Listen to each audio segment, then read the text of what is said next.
चलो, जो हमने यूनिट नंबर 1 का एक कॉन्सेप्ट छोड़ के आगे बढ़े थे, that concept we are going to take first. ये कॉन्सेप्ट होने के बाद we will start with unit number 2। Okay है? चलो, सेक्शन 2 क्लॉज 4 में बोलता है document of title to goods. What is document of title to goods? तो document of title to goods का मतलब होता है कि जिसके पास ये डॉक्यूमेंट है उसके पास राइट है इस गुड्स को लेने का, राइट है गुड्स को रिसीव करने का। ठीक है, जिसके पास ये document of title to goods है उस पर्सन के पास राइट है इस गुड्स को रिसीव करने का। और जब मैं बोलती हूँ document showing title, document showing title का मतलब होता है इस डॉक्यूमेंट पे जिस पर्सन का नाम लिखा है, इस डॉक्यूमेंट में जिस पर्सन का नाम लिखा है वो पर्सन क्या है, उस पर्सन के पास राइट है, या फिर वो पर्सन क्या है, इस गुड्स का ओनर है। डॉक्यूमेंट शोइंग टाइटल मतलब होता है आपका ओनरशिप को क्या करता है, स्टैब्लिश करता है। क्या स्टैब्लिश करता है? ओनरशिप स्टैब्लिश करता है। Document to title to goods का मतलब होता है कि you are the person who can take the custody of the goods, position of the goods. ठीक है, देखो, it includes document of title to goods में क्या क्या इंक्लूड होता है? Bill of lading, dock warrant, warehouse keeper certificate, wharfinger certificate, railway receipt, multi-modal transport document, warrant or order for the delivery of the goods and any other document used in the ordinary course of business as a proof of the possession or control of the goods। मतलब ये document of title to goods जिसके पास होगा उस person के पास उस goods का control है, उस गुड्स की अथॉरिटी, उस गुड्स का परमिशन लेने का अधिकार है। समझ में आ रहा है आप लोगों को? तो डॉक्यूमेंट ऑफ टाइटल उसको बोलते हैं। इसमें क्या क्या आता है तो सारी चीजें लिखी हुई, बिल ऑफ लेडिंग है, रेलवे रिसिट्स है, वॉरफिंगर सर्टिफिकेट्स है, वेयर हाउस कीपर सर्टिफिकेट है, या फिर कोई दूसरा टाइप का डॉक्यूमेंट जिसको हम यूज कर सकते हैं इस तरीके से, which represent that you have the right और you have the control over the goods, you can take the position of the goods. ये क्लियर हो गया आप लोगों को? थोड़ा थोड़ा स्वल्प स्वल्प समझ में आ रहा है आप लोगों को? ग्रेट। तो document of title to goods क्या है? इजीली ट्रांसफरेबल है बाय हैंड डिलीवरी। मतलब से फॉर एग्जांपल ये document of title to goods है। ये क्या है? Document of title to goods मतलब ये डॉक्यूमेंट जिसके पास रहेगा उस पर्सन के पास अथॉरिटी है वो गुड्स को रिसीव करने का और उस गुड्स को कंट्रोल करने का। तो मैंने ये गुड्स लिया था तो मेरे पास अथॉरिटी थी, अब मैं ये चीज बेच रही हूँ शिव कुमार को। अब ये पेपर किसके पास चले गए? शिव कुमार के पास चले गए। तो क्या शिव कुमार के पास अथॉरिटी है इसमें मेंशन गुड्स को रिसीव करने का और उसको यूज कंट्रोल करने का? यस। तो इसको हम क्या बोलेंगे? Document of title to goods. जिसके पास ये डॉक्यूमेंट है उस गुड्स पे उस पर्सन का अधिकार है, उस गुड्स को वो पर्सन यूज कर सकता है, उस गुड्स को वो पर्सन रिसीव कर सकता है। क्लियर हो गया? पढ़ू फिर से एक बार, पढ़ू एक बार फिर से। देखो, it includes bill of lending जो इंपोर्ट एक्सपोर्ट के लिए यूज होता है, डॉक वारंट अगर आप इंपोर्ट एक्सपोर्ट में अगर आपके गुड्स रखे हुए उनके वेयरहाउस में रखे हुए, warehouse keeper certificate, wharfinger certificate, railway receipt, multi modal transport document, warrant हो या ऑर्डर हो for the delivery of goods and any other document used in the ordinary course of business as the proof of the position और control of the goods. तो जिसके पास document है उसके पास position का proof है कि हाँ भाई इसको पोजीशन मिल सकता है या इसके पास कंट्रोल होगा इस गुड्स का। ये क्लियर हो गया? और ये क्या होता है? इजीली ट्रांसफरेबल हो, या फिर मैं इसको लिख दूं ट्रांसफरेबल बाय हैंड डिलीवरी। मतलब आज मेरे पास था, मैंने कल शिव कुमार को दिया, शिव कुमार के पास कंट्रोल आ गया, शिव कुमार ने सुप्रिया को दिया, सुप्रिया के पास कंट्रोल आ गया, सुप्रिया ने प्रणाली को दिया तो प्रणाली के पास कंट्रोल आ गया उस गुड्स का। क्लियर हो गया? तो ये क्या है? ट्रांसफरेबल है इजीली। अब लेकिन यहाँ पे डिफरेंस है between document showing title. Document showing title में जिस पर्सन का नाम लिखा है सिर्फ और सिर्फ उसी पर्सन को उस डॉक्यूमेंट में लिखे हुए गुड्स का बेनिफिट मिलेगा। इसको उस पर्सन को जिसका नाम लिखा हुआ है उस पे। So a share certificate is a document showing title share certificate क्या है? डॉक्यूमेंट शोइंग टाइटल का मतलब ही क्या होता है? शेयर सर्टिफिकेट पे मेरा नाम लिखा हुआ है, इस पे नाम लिखा है किसका? आरती विश्वकर्मा का। तो Aarti Vishwakarma is the owner of that share of that company. Shares पे अगर बोनस मिलता है तो किसके पास राइट है उस शेयर के बोनस को रिसीव करने का? आरती विश्वकर्मा को। डिविडेंड मिला, किसके पास राइट है? आरती विश्वकर्मा के पास राइट है। समझ में आ रहा है? तो just because this share certificate I am giving to Vinayak, तो क्या विनायक के पास राइट आ गया उस गुड्स का, उस शेयर्स का, उस डिविडेंड का, उस बोनस का? नहीं, विनायक के पास कोई राइट नहीं है। वो खाली क्या कर रहा है? शेयर सर्टिफिकेट होल्ड कर रहा है, लेकिन उसके पास कोई राइट इसमें के डिराइव्ड नहीं होंगे। सारे राइट्स किसके पास है? उस पर्सन के पास है जिसका नाम उस शेयर सर्टिफिकेट पे लिखा हुआ है। समझा आप लोगों को? सी, it merely shows that a person named in the share certificate is entitled to the share represented by it, but it does not allow that person to transfer the shares mentioned therein by mere endorsement on the back of the certificate and deliver the certificate.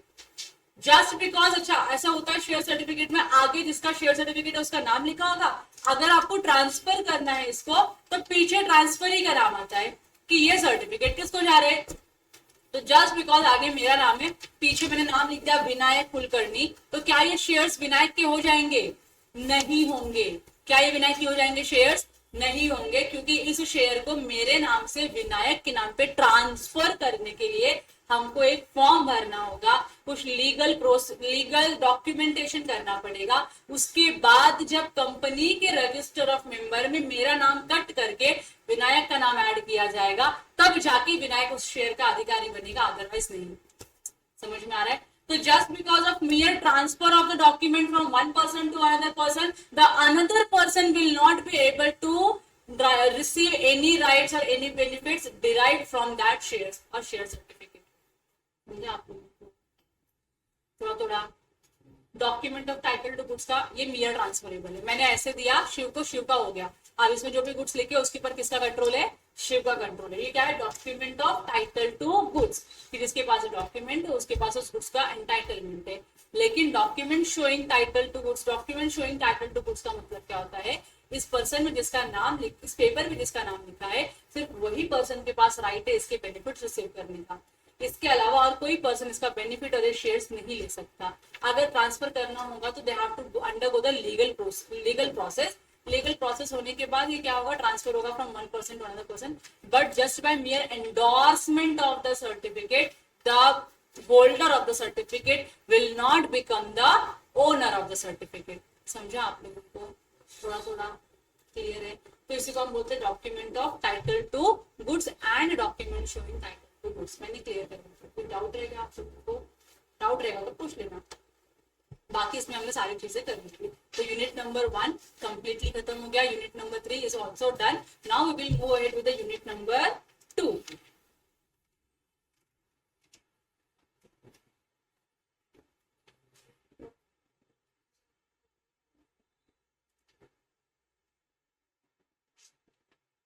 देखो, unit number 2 में आपको दो चीजें पढ़नी है। First thing is condition and the second thing is warranties. Conditions and warranties, conditions and warranties. आप लोगों ने वारंटी वर्ड सुना रहेगा ना बहुत बार। What is warranty? बताओ, जोर से बोलो। What is warranty?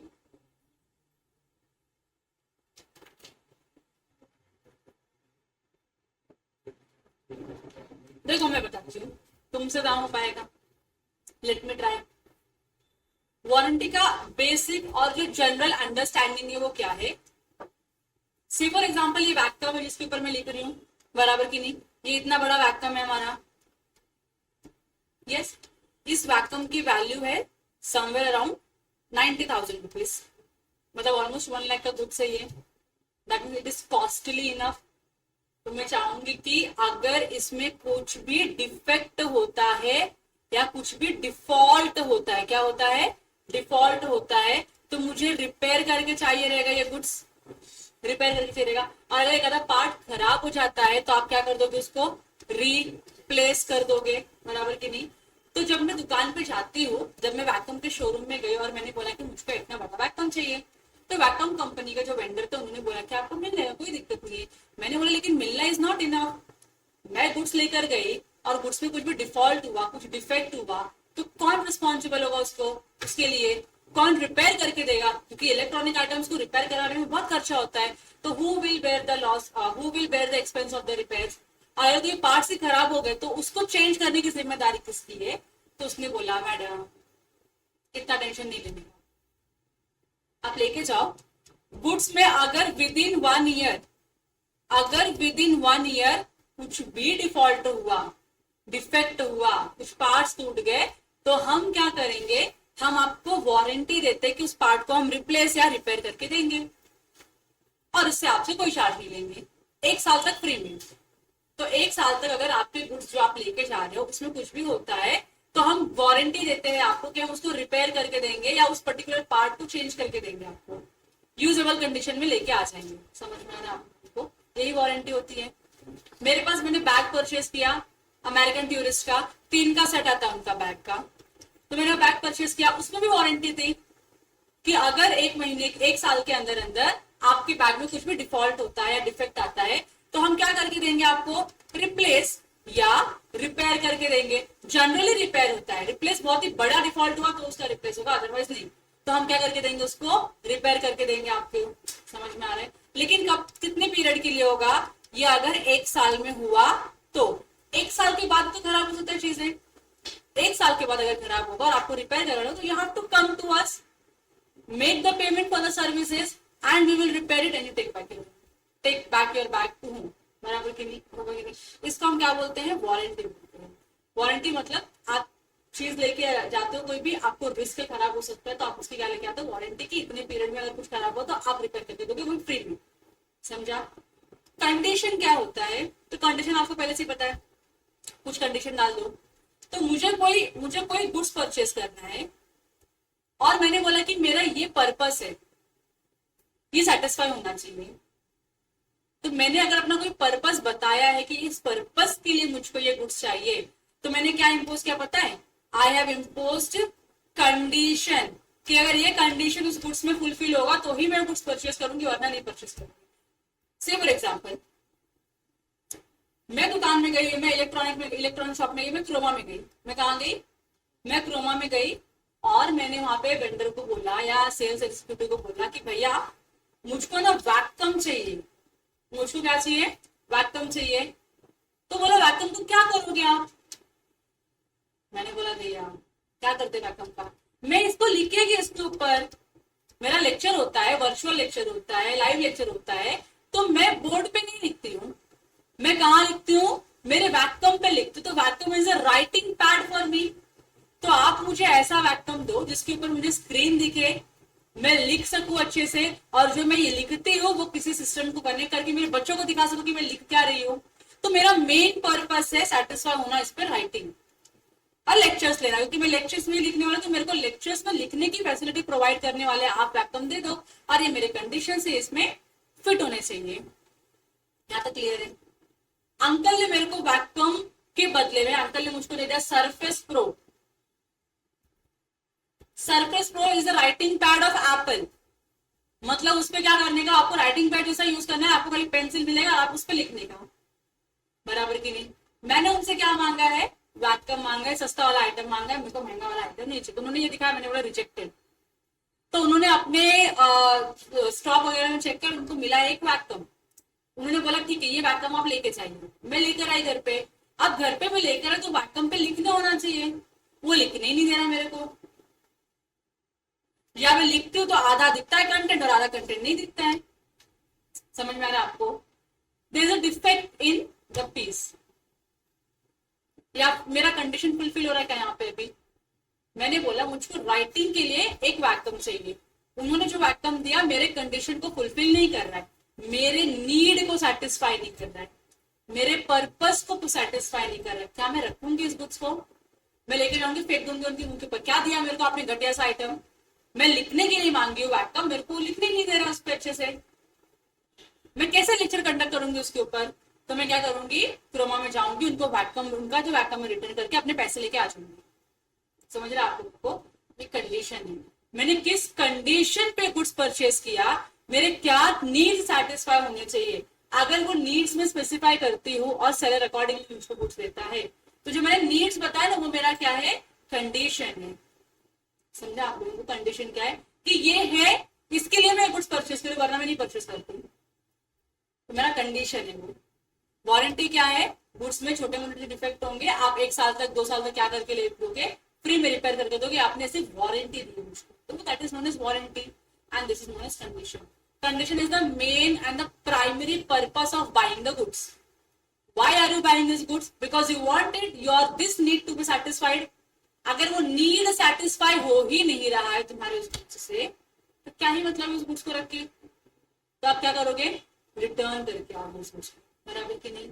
अभी बेसिक्स का डिफरेंस क्लियर है, अभी और एग्जांपल्स आपको पढ़ने मिलेगा, बट एटलीस्ट इनिशिएट करने के लिए बेसिक्स का डिफरेंस क्लियर है आप लोगों को। What is condition and what is warranty? Condition is the main purpose for which you are buying the goods. Condition is the main purpose for which you are buying the goods. Warranty is the collateral purpose, कि मैं goods तो purchase कर रही हूँ, लेकिन आप warranty दो कि 1 साल में कुछ डिफेक्ट होगा तो आप रिपेयर करके दोगे। That is known as collateral purpose and this is known as warranty. यहाँ तक क्लियर हो गया आपको? तो आपको उस पूरे यूनिट में खाली यही पढ़ना है कि कंडीशंस क्या होती है, वारंटीज क्या होती है, कंडीशन कब और कौन एक्सरसाइज कर सकता है, वारंटी कब और कब एक्सरसाइज करनी है, कब नहीं करनी है, वेव कब कर सकते हैं, बहुत सारी चीजें इसके रिलेशन में लिखी हुई है। यहां तक किसी को कोई डाउट है? नहीं। देखो, let us start with the unit only. Stipulation with reference to goods. आप स्टिपुलेशन दे रहे हो, स्टिपुलेशन को आप अपने अंडरस्टैंडिंग में समझने के लिए लिखो रिक्वायरमेंट, लिखो यहाँ पे रिक्वायरमेंट, या लिखो नीड, या लिखो पर्पस। मैं आपको इतने सारे ऑल्टरनेटिव देता कि आपको समझ में आए कि है क्या ये स्टिपुलेशन, और इसका जो ओरिजिनल मीनिंग है दैट इज कंडीशन। बट आप कंडीशन लिखोगे स्टिपुलेशन को और नीचे भी कंडीशन पढ़ोगे तो कंफ्यूज हो जाओगे कौन सा कंडीशन है, इसके लिए उसका नाम बदल के उसको रिक्वायरमेंट, नीड और पर्पस डाल दिया है।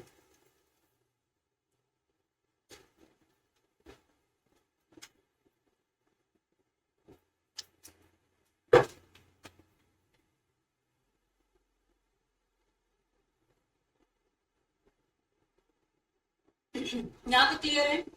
देखो अब पढ़ो इसको, requirement with reference to goods. किसी गुड्स के रेफरेंस में आप क्या दे रहे हो, कुछ रिक्वायरमेंट दे रहे हो, तो वो कंडीशन कब होगा और वो वारंटी कब होगा। देखो ये स्टिपुलेशन कंडीशन भी हो सकता है, ये स्टिपुलेशन आपका वारंटी भी हो सकता है, but when it is condition and when it is warranty differs upon the nature of contract. ठीक है, कंडीशन कब होगा, व्हेन दैट स्टिपुलेशन और that requirement is essential to the main purpose of contract। essential मतलब important है, वो मेरा जो मेन पर्पस है कॉन्ट्रैक्ट करने का उसके लिए ये इंपॉर्टेंट है, इसके लिए मैंने उसको क्या बोलूंगी, कंडीशन बोलूंगी। तो writing in lectures on a virtual board और डिजिटल बोर्ड, ये मेरा रिक्वायरमेंट था, इसके लिए मैं गई थी क्रोमा में गुड्स परचेज करने के लिए। अगर वही फुलफिल नहीं होगा तो मैं क्या करूंगी, और जो मैंने अपनी रिक्वायरमेंट बताई which was main part of making और एंटरिंग इनटू अ कॉन्ट्रैक्ट, तो वो मेरा क्या माना जाएगा, कंडीशन माना जाएगा। और अगर आपने उसका ही ब्रीच कर दिया तो मतलब मैं लेकर आई कुछ तो XYZ वैकम लेकर आई, लेकिन वो मेरा पर्पस सेटिस्फाई नहीं कर रहा है, जिस पर्पस के लिए ऑल टुगेदर मैंने कॉन्ट्रैक्ट किया क्रोमा के साथ, वो मेरा पर्पस सेटिस्फाई हो ही नहीं रहा है। आपने ब्रीच किया ना मेरे पर्पस का, तो मैं क्या करूंगी, कॉन्ट्रैक्ट को रेप्यूडिएट करूंगी, कैंसल कर दूंगी। समझा आप लोग को? ब्रीच हुआ तो कैंसलेशन ऑफ कॉन्ट्रैक्ट, आप कॉन्ट्रैक्ट क्या करोगे, कैंसिल करोगे। यहां तक समझ रहे हैं आप लोगों को? किसी को नींद आ रही है? ये क्लियर है? ऐसा stipulation, what is stipulation, you know what is stipulation, requirement आपकी कंडीशन है या फिर पर्पस है। ऐसा स्टिपुलेशन जो इसेंशियल है main purpose of the contract, मतलब कि पूरा कॉन्ट्रैक्ट में एंटर होने का जो पर्पस था वो ये था। अगर वो ही नहीं फुलफिल हुआ तो उसको हम ब्रीच बोलेंगे, और जो पर्पस था जिसके लिए आपने कॉन्ट्रैक्ट में एंटर किया उसको हम कंडीशन बोलेंगे। और जब आपकी कंडीशन का ब्रीच होता है, किसका ब्रीच होना, कंडीशन का ब्रीच होता है, तो हम क्या करेंगे, कॉन्ट्रैक्ट को रेप्यूडिएट करेंगे, कॉन्ट्रैक्ट को कैंसिल करने का राइट मिलता है बायर को। क्लियर हो गया। तो वारंटी क्या है, तो वारंटी बोलते हैं स्टिपुलेशन है, मतलब ये भी आपकी रिक्वायरमेंट ही है, लेकिन collateral to the main purpose of the contract. ये इसेंशियल है क्या, बहुत इंपॉर्टेंट है क्या, इसके लिए वारंटी मिले, इसके लिए आपने बैग परचेज किया क्या, ऐसा है क्या, बैग परचेज करने का रिक्वायरमेंट की वारंटी मिलेगी तो बैग कर दूंगा वरना बैग नहीं कर दूंगा, ऐसा नहीं होता है ना कभी भी। तो वारंटी बहुत छोटी मोटी चीजें होती है, तो यही वारंटी है जो क्या है, कोलैटरल रिक्वायरमेंट है लेकिन एडिशनल है या कोलैटरल है to the main purpose of the contract. और अगर आपके वारंटी का ब्रीच होता है तो आप क्या कर सकते हो, डैमेजेस क्लेम कर सकते हो, आपको कॉन्ट्रैक्ट कैंसिल करने का राइट नहीं है। तो मैं बैग लेकर गई, अमेरिकन टूरिस्ट का 3 सेट का बैग लेकर गई मैं, उसने मुझे वारंटी दिया कि 1 साल में कुछ भी होगा तो मैं क्या करूंगी, वो क्या करके देंगे, रिपेयर करके देंगे मुझको। तो 1 साल में क्या होगा ना, एक बैग की जिप खराब हो गई तो मैं कहाँ जाऊंगी, उनके पास जाऊंगी, तो बोलते हैं नहीं करेंगे रिपेयर आपका बैग। मैंने बोला ऐसे कैसे, आपने वारंटी दिया, तो बोले नहीं करेंगे जाओ। तो मैंने बैग तो रिपेयर करवा लिया बाहर से, मैंने किया केस फाइल अमेरिकन टूरिस्ट के ऊपर, और मैंने बोला देखो इन्होंने बोला था वारंटी दिया था लेकिन इन्होंने मुझे रिपेयर करके नहीं दिया, उसकी वजह से मुझे बाहर रिपेयर करवाना पड़ा, मुझे इतना खर्चा हुआ, और वो क्या करोगे आप, क्लेम करोगे in the form of damages. Clear है आप लोगों के लिए, कंडीशन वर्सेस वारंटी। बताओ कंडीशन क्या है, condition is the stipulation which is essential to the main purpose of the contract। Contract में एंटर करने का जो सबसे प्राइमरी और बहुत ही इंपॉर्टेंट पर्पस था जिसके लिए आप कॉन्ट्रैक्ट में एंटर करते हो उसको कंडीशन बोलते हैं। और ऐसा स्टिपुलेशन जो इंसिडेंटल है, जो कोलैटरल है मेन पर्पस के लिए, मतलब ये तो मेन पर्पस है तो कंडीशन हो गया, लेकिन एडिशन में ये बेसिक बेनिफिट मिल जाए, वो बेसिक बेनिफिट मिल जाए, तो उसको हम क्या बोलेंगे, कोलैटरल रहेगा तो वारंटी मान जाएगा। और अगर कंडीशन का ब्रीच हुआ तो आप कॉन्ट्रैक्ट को रेप्यूडिएट कर सकते हो, और अगर वारंटी का ब्रीच हुआ तो आप क्या कर सकते हो, डैमेजेस क्लेम कर सकते हो। यहां तक क्लियर है। Take a long breath and read करो इसको, take a long breath and read it. पूरा यहां से पढ़ना है, यहां से स्टिपुलेशन से पढ़ना है। चलो आगे पढ़ाऊं मैं आपको। सेक्शन नंबर 11 में बोला है stipulation as to time, requirement as to time और condition as to time, time of payment for goods और time of delivery of goods. As such कोई यहाँ पे पेमेंट करने के लिए कोई टाइम रिक्वायरमेंट नहीं है, लेकिन गुड्स आपका रीजनेबल टाइम में डिलीवर होना चाहिए। देखो, unless a different intention appears from the terms of the contract, मतलब ये कॉन्ट्रैक्ट वाली बात चल रही है। Stipulation as to time of payment are not deemed to be essence of the contract of sale। मतलब आप पेमेंट कब करोगे उसके लिए क्या कंडीशन आपने डिसाइड किया है वो इंपॉर्टेंट नहीं है कॉन्ट्रैक्ट ऑफ सेल के लिए। So stipulation as to time of payment, ये किस वक्त आपको पेमेंट करना है, are not deemed to be of essence of a contract of sale whether any other stipulation as to time of essence of the contract or not depends upon the term of contract। कि आपका जो time है वो कितना important है इस contract के लिए, किस पे डिपेंड करता है, आपके कॉन्ट्रैक्ट के टर्म्स के ऊपर डिपेंड करता है, लेकिन आप पेमेंट को लेके एज सच कुछ रिक्वायरमेंट नहीं लगा सकते। सिंपल, अगर आपने रखा है तो that will be valid, otherwise generally क्या होगा, कोई स्टिपुलेशन आपको पेमेंट के लिए रखना नहीं है, कोई रिक्वायरमेंट आपकी पेमेंट को लेके नहीं हो सकती कि स्ट्रिक्ट रिक्वायरमेंट है, आपको फॉलो ही करना पड़ेगा। बायर ने गुड्स मांगा, you give the goods to the buyer, और 1 मंथ में भी पेमेंट आया तो भी चलेगा। आप ये इसके लिए गुड्स को होल्ड नहीं कर सकते कि पेमेंट 1 महीने के बाद आएगा तो गुड्स 1 महीने के बाद जाएगा। You can not hold like this generally, exception अगर आपने कॉन्ट्रैक्ट में अग्रीमेंट किया तो नहीं, जब तक पेमेंट नहीं आएगा तब तक गुड्स की डिलीवरी नहीं होगी, तो you have to follow this rule. Otherwise general क्या बोलता है, पेमेंट के लिए आप गुड्स की डिलीवरी को रुका नहीं सकते हो। ठीक है, यहां तक not so important, basics section था। अब अब what is condition and what is warranty, उसका इंट्रोडक्शन है, ये आप लोग अभी बैठ के पढ़ोगे। ये जो मैंने आपको पैराग्राफ पढ़ने बोला, इसका सारांश यही है कि जब आप कोई भी गुड्स परचेस करने के लिए जाते हो तो सेलर ना बहुत सारी बातें बताता है कि अरे गुड्स में ये है, गुड्स में वो है, गुड्स इतना अच्छा है, गुड्स इतना क्वालिटी वाला है, सब कुछ बोलता है, लेकिन उसकी हर बात सच होती है क्या? हर बात सच नहीं होती सेलर, क्योंकि सेलर के पास राइट है झूठ बोलने का। वो कोई भी गुड्स बेचता है तो he has all the right to say the lie कि भैया अगर वो सच बोलेगा तो कोई गुड्स परचेस नहीं करेगा। इसके लिए वो झूठ बोलते ही रहते हैं और झूठी तारीफें भी करते हैं। अरे सर क्या शॉर्ट आपके ऊपर, क्या लग रहा है सर, एकदम हीरो डैशिंग लग रहे हो, बोलते हैं। इनफैक्ट आप जोकर लगते रहते हो, but he says it so that his goods should be sold in the market, बराबर कि नहीं? तो हर रिप्रेजेंटेशन जो सेलर ने दिया है वो सही नहीं होता, और हर रिप्रेजेंटेशन कंडीशन नहीं बनती, और हर रिप्रेजेंटेशन वारंटी भी नहीं बनती है। तो किसी भी रिप्रेजेंटेशन का, किसी भी स्टिपुलेशन को कंडीशन बनने के लिए कुछ करना पड़ता है और वारंटी बनने के लिए कुछ करना पड़ता है। तो सेक्शन 12 बोलता है stipulation in a contract with reference to the goods which are subject thereof may be condition or may be warranty। तो ये जो स्टिपुलेशन है दो तरीके क्या हो सकता है, या तो ये कंडीशन होगा या तो ये वारंटी होगा। When it is known as condition, stipulation condition कब होता है? When it is essential to the main purpose of the contract, क्योंकि पूरा कॉन्ट्रैक्ट करने का बेस ही वही था, तो वो कंडीशन होगा। तो वारंटी कब होगा?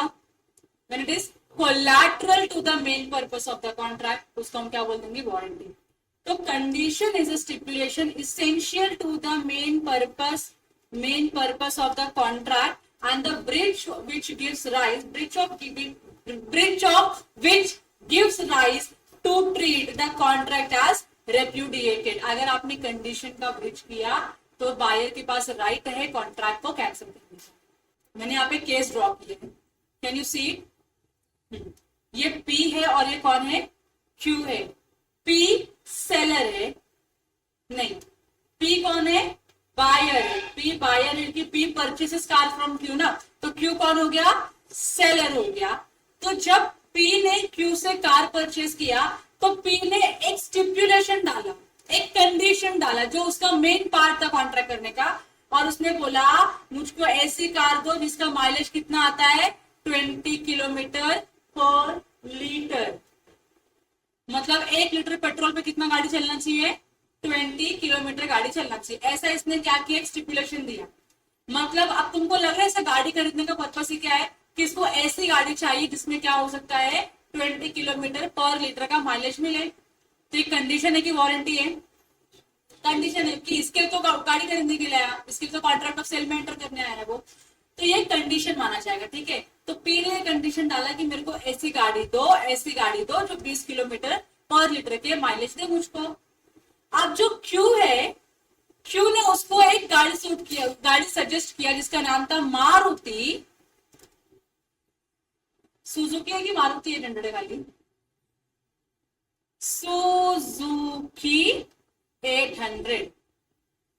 उसने क्या रेफर किया?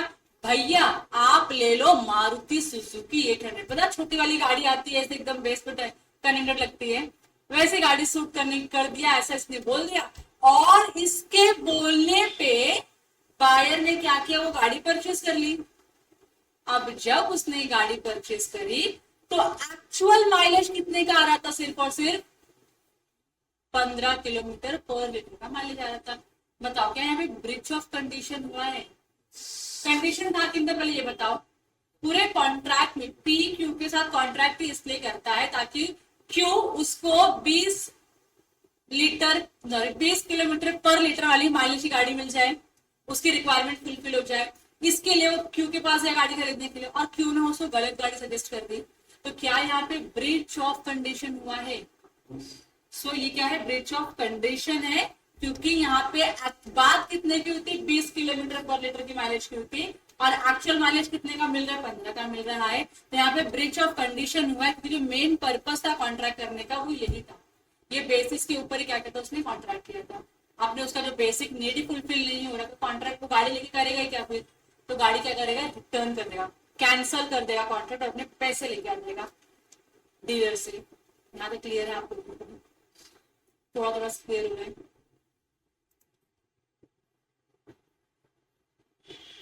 ये वाला एग्जाम्पल ये पढ़ लो एक बार फटाक से, जो मैंने आपको एक्सप्लेन किया पी क्यू, ये वाला एग्जाम्पल पढ़ लो एक बार। अब वारंटी क्या होता है वो बताया है।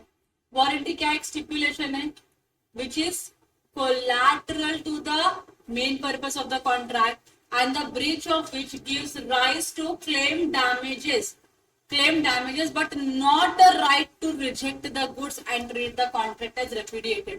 मतलब अगर आपने आपके साथ वारंटी का ब्रीच हुआ है तो ब्रीच ऑफ वारंटी होने पे आप कॉन्ट्रैक्ट कैंसिल नहीं कर सकते हो, आप कॉन्ट्रैक्ट रेप्यूडिएट नहीं कर सकते हो, आप सिर्फ और सिर्फ क्या कर सकते हो, डैमेजेस क्लेम कर सकते हो। यहाँ तक क्लियर है? अब यहाँ पे फिर से एग्जाम्पल दिया हुआ है, अब आप मुझे बताओगे कि ये कंडीशन है कि वारंटी, क्या आप लोगों को एग्जांपल दिख रहा है? नहीं दिख रहा है। मैं आपको एग्जांपल दिखाऊंगी, जितना देखने बोलूंगी उतना ही देखोगे ना, खाली नीचे का आंसर नहीं देखोगे ना। अच्छे बच्चे हो तुम लोग। देखो यहाँ क्या लिखा है, केस क्या हुआ है, राम है श्याम के पास जाता है और क्या खरीद रहा है, कार। ठीक है, तो राम श्याम को बोलता है मुझे ट्यूरिंग पर्पस के लिए सूटेबल कार दिखा दो। अब ट्यूरिंग का मतलब क्या होता है, घूमने फिरने वाली गाड़ी चाहिए उसको, बराबर की नहीं। तो जब राम श्याम के पास जाता है और श्याम को बोलता है कि श्याम मुझको एक ऐसी गाड़ी दिखाओ या ऐसी कार दे दो जिससे मैं क्या कर सकता हूँ, टूर कर सकता हूँ, मुझे घूमना है और घूमने के लिए मुझे गाड़ी चाहिए। तो आप मुझे बताओ, though you are not a dealer of car, अगर मैं आपको पूछूंगी कि मुझे कोई घूमने फिरने के लिए गाड़ी चाहिए तो आप क्या ही सजेस्ट करोगे मेरे को? मतलब ऐसी गाड़ी जो माउंटेन वगैरह पे जा सके, क्या सजेस्ट करोगे? ऑफ रोड पे चल सके गाड़ी, क्या? Thar, very good. और क्या करोगे? Scorpio expected. और क्या करोगे? फॉर्च्यूनर, ठीक है। मतलब ऐसी गाड़ियां सजेस्ट करोगे मेरे को कि थार ले लो, स्कॉर्पियो ले लो या फॉर्च्यूनर ले लो, आपके बजट में जो बैठता है बजट के हिसाब से वो गाड़ी ले लो, बराबर की नहीं। देखो आप लोग सेल्स एग्जीक्यूटिव नहीं हो, आप लोग कार के डीलर नहीं हो, दो you have a good knowledge of car, है ना, कि हाँ भाई ऑफ रोड पे जाना है मतलब ये गाड़ी होनी चाहिए तो मजा आएगा, वरना गाड़ी फंस जाएगी किधर और बाहर निकल नहीं पाएगी, हो सकता है कि नहीं सकता। तो जब राम ने श्याम को बोला कि मुझको गाड़ी चाहिए ट्यूरिंग पर्पस के लिए, तो श्याम ने भी सम ऑफ लाइक दिस गाड़ी सजेस्ट करनी चाहिए उसको। श्याम ने उसको सजेस्ट किया मारुति सुजुकी, बोलता है ये सूट करेगी तेरे पर्पस के लिए, सूट करेगी Maruti Suzuki touring purpose. Pickup ही नहीं ले पाए वो गाड़ी, ऐसा जरा सा किधर से हिल आ गया तो बस खत्म हुई थी, गाड़ी बंद हो जाएगी, बोलेगी मैं गिव अप करती है, मैं सरेंडर करे, तुमको जाने चल के जाओ। हो सकता है कि नहीं हो सकता? तो कार सरेंडर कर दी। कार सूटेबल है क्या? मारुति सुजुकी सूटेबल है क्या? नहीं सूटेबल है माउंटेन पे ट्रैकिंग करने के लिए या फिर ऑफ रोड गाड़ी ड्राइव करने के लिए, तो ये सूटेबल ही नहीं है। यहाँ तक क्लियर है? अब आप मुझे बताओ, ये पूरा सिनेरियो समझने के बाद या पढ़ने के बाद क्या लगता है आपको, वारंटी का ब्रीच हुआ है या कंडीशन का ब्रीच हुआ है? कंडीशन का ब्रीच हुआ है। कैसे कैसे? क्योंकि उसका मेन पर्पस क्या था, टूरिंग। उसने क्या बोला, मुझे टूरिंग पर्पस के लिए ही गाड़ी चाहिए, तो आप ऐसी गाड़ी दो जिसको मैं टूर एंड ट्रैवल की तरह यूज कर सकूं। तुमने उसको गाड़ी ऐसी दी जो मतलब खाली नॉर्मल ड्राइविंग के लिए सेफ है, long drive of road touring के लिए सेफ नहीं गाड़ी है वो, बराबर की नहीं। तो क्या यहाँ पे श्याम ने ब्रीच ऑफ कंडीशन किया है? तो क्या राम जो है इस गाड़ी के जो कॉन्ट्रैक्ट किया वो कैंसिल कर सकता है और डैमेजेस क्लेम कर सकता है? यस और नो?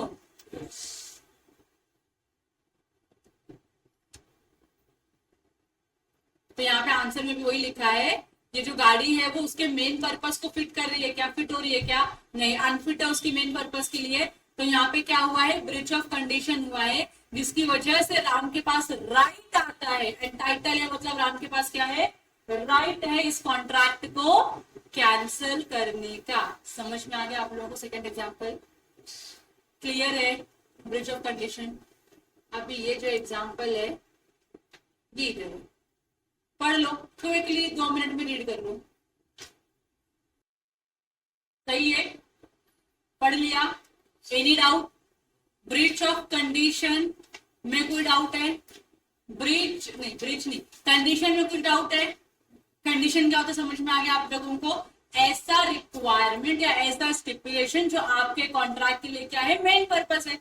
मतलब पूरा जो ऑब्जेक्ट है कॉन्ट्रैक्ट में एंटर करने का, अगर वही डिफीट हो जाता है तो क्या हो गया? ब्रीच ऑफ कंडीशन हो गया। यहाँ तक क्लियर है? अब आप ब्रीच ऑफ कॉन्ट्रैक्ट नहीं बोलोगे मेरे को, अब यहाँ पे आप मुझे बोलोगे ब्रीच ऑफ कंडीशन या ब्रीच ऑफ वारंटी।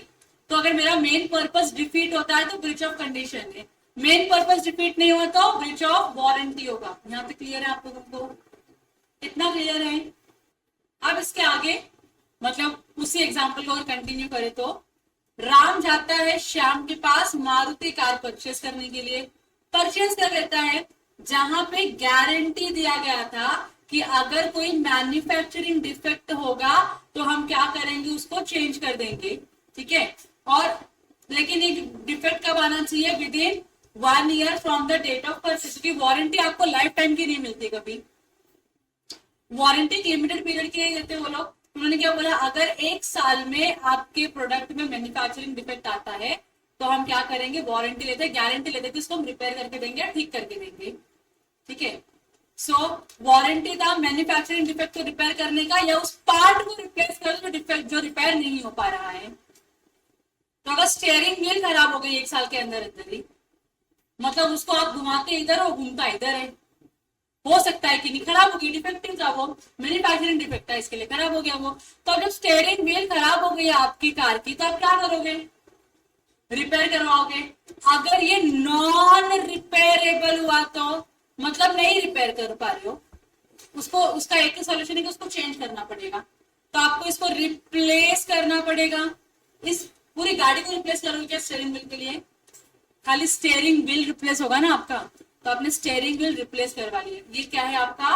वारंटी है। अगर आपका जो सेलर है अगर ये करने के लिए मना करता है विद इन दैट पीरियड तो आपके साथ क्या हुआ है? ब्रीच ऑफ वारंटी हुआ है। ये क्लियर हो गया? So Ram can not cancel the contract but he can repair the defaulted part, और जो भी डिफेक्ट है उसको रिपेयर करवा सकता है। ये ठीक है आपको? ये वाला एग्जांपल इधर है, लेट अस अज्यूम वाले में। लेट अस अज्यूम पढ़ लो फटाक से, रीड इट नाउ जल्दी। अब मैं आपको एक चीज बता देती हूँ, आपको सोगा में अगर चैप्टर नंबर 2 के चैप्टर नंबर 3 के यूनिट नंबर 2 से क्वेश्चन आने होंगे तो जो मेजॉरिटी टाइप के क्वेश्चन है ना, केस बेस्ड क्वेश्चन, जिस पर हम डिस्कस कर रहे थे केस बेस्ड वाले, तो वो 3 एग्जाम्पल पढ़े ना आपने, मैक्सिमम उसमें से आते हैं। 3 एग्जाम्पल पढ़ा है आपको, P Q, Ramshyam, bridge of condition वाला, मैक्सिमम एग्जाम्पल, मैक्सिमम क्वेश्चन वहां से ही आते हैं केस बेस में, इस यूनिट से।